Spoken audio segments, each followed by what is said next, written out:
This conference will now be recorded. Hey, everybody, welcome back. It's Thursday. This is our last podcast of the week. We're here every Monday through Thursday at 1 o'clock. If you haven't so far, please hit the like button and please subscribe to us. These are the podcasts where you will hear the truth about the opioids. These are the podcasts where we present the science of what has actually happened with the opioids. Now, last Thursday, we showed 4 graphs. Those 4 graphs are from science. Those 4 graphs are from science that we did.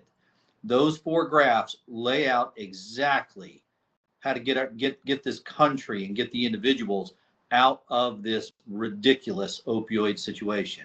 It's not that hard, okay? The 4 graphs that we showed was the severity of the sickness. Now, the sickness is known as autonomic dysfunction or neurotoxicity. It is not opioid addiction, and it is not people craving to get high on opioids. It is a loss of control over part of the autonomic nervous system, the part of the nervous system that oversees your organs and organ systems. When our people get sick, when our people have had enough genetic damage that when they try to stop taking the opioids, they become sick. This is a sickness more severe than anything anybody could ever imagine. I've never experienced, but for those who have said to me, it's unimaginable. That sickness cannot be ignored. That sickness cannot be tolerated. The human body cannot tolerate that sickness. And that sickness with its, they're pouring sweat, their eyes are dilated, their eyes are watering, their nose is running, they're yawning, their heart is pounding, they have abdominal cramps, and they have this horrendous feeling that something bad is going to happen. They have this horrendous feeling that they just can't stand this. Some of that has got to be from the deadly elevated levels of adrenaline that we measured. If you want to see our science, please go to our citizens petition. Yes, we have been published on the FDA website. Go to the citizens petition, and it's all there. It's all there. Everything we talk about is there. But specifically today, I wanted to talk about this 4th and final chart. And this is a very simple one to understand. Okay, the first chart was the severity of the symptoms of the sickness people had when they were sick, and when they were in withdrawal, they were horribly sick. When they're on buprenorphine, the sickness goes away. Okay, the second chart we looked at was the severity of the opioid craving. When our people are sick, they would give anything for an opioid because it would make them feel better. They're not craving to get high. They're craving to stop that horrible, unbearable sickness. And we were able to illustrate that on the graph. What we're doing there is we're giving our people a chance to be heard. We're giving a voice to the voiceless. We're showing scientifically what our people are going through. They're going through a horrible sickness. That sickness is so bad they can't stand it. The only way out of the sickness is to go out and buy an opioid. And so they want to go out and buy an opioid because the sickness is so bad. And then we showed that if you take away the sickness, they don't go out and buy opioids. If you put them on buprenorphine, the sickness goes away, the desire to take an opioid goes away. They don't go out and buy opioids. We looked at that yesterday. And lo and behold, look at what you're looking at here. You're looking at deaths. Over the 100,000 patient days that we measured this data, there wasn't a single death. Nobody died. And this is the point. All these people that have died during this opioid crisis, wasn't that hard to prevent the death? These are not hard deaths to prevent. You're looking at it on the screen right there. And the people that you knew who died, those were needless deaths. There was no need for those deaths to occur. There were no need for any of these deaths to occur. Look at the screen. When you put people on buprenorphine, they don't die. Now you're looking at over 100,000 patient data days. That'd be one patient for 100,000 days, or it'd be 100,000 patient for 1 day. So you're looking at a lot of data. Okay, when people are on buprenorphine, they don't die. Why don't they die? Because they're not out buying heroin. They're not out buying fentanyl. They're not out buying pills.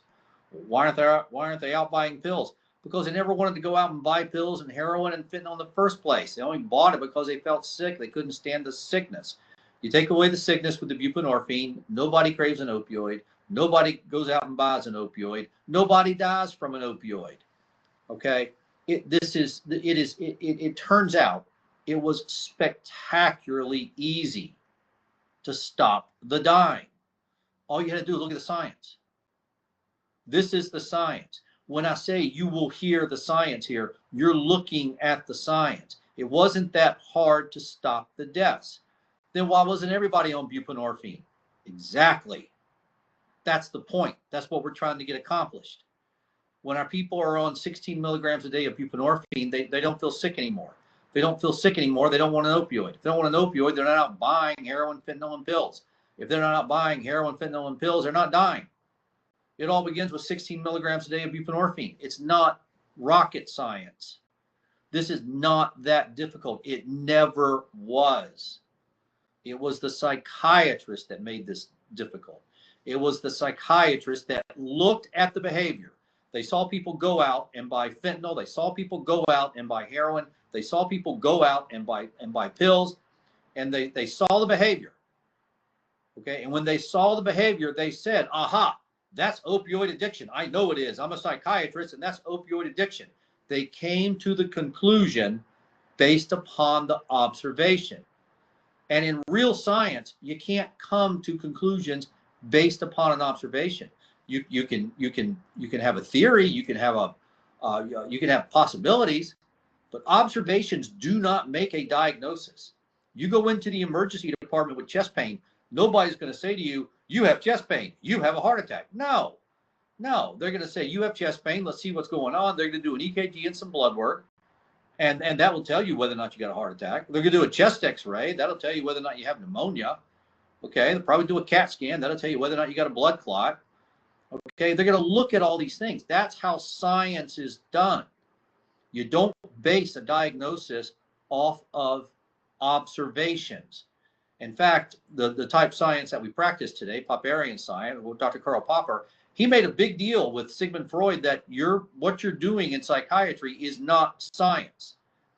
Okay, and you can't pretend it is. It's pseudoscience. It's fake science. And that's exactly what has happened here in this opioid crisis. Dr. Karl Popper, the father of Popperian science, the type of science that we practice today, he said to Dr. Sigmund Freud, it's all there. You can read it. Look it up. Just Google Karl Popper and Sigmund Freud. You'll see the back and forth between the two of them. And Karl Popper said, you're basing your diagnosis, you're basing your conclusions on observations. You can never be certain with an observation. You can never be certain. You can have more observations and more observations and more observations, but you can never reach certainty. You can only reach certainty on things that you can prove to be false. Like, am I having a heart attack? Yes or no? Well, let's do the EKG and the blood work. Do I have pneumonia? Yes or no? Let's look at the chest x-ray. Okay. You can't look at observations, people going out and buying heroin, buying fentanyl, buying pills, and then come to the conclusion that they're opioid addicts and expect that to be science. That was the mistake that was made. They saw the behavior. They saw the people going out and buying heroin, pills, and fentanyl. They saw the behavior and they came to the wrong conclusion. They came to the wrong conclusion because their conclusions were based upon observations. They came to the wrong conclusions because they were not using the principles of science. We use a type of science called Popperian science, and you can't make a diagnosis based on observations using Popperian science. So that's what I wanted to cover today. Everybody have a great weekend. Please send us your comments. We got our Twitter, our X up and running. Come and see us there, and we will see you again next Monday. Thank you.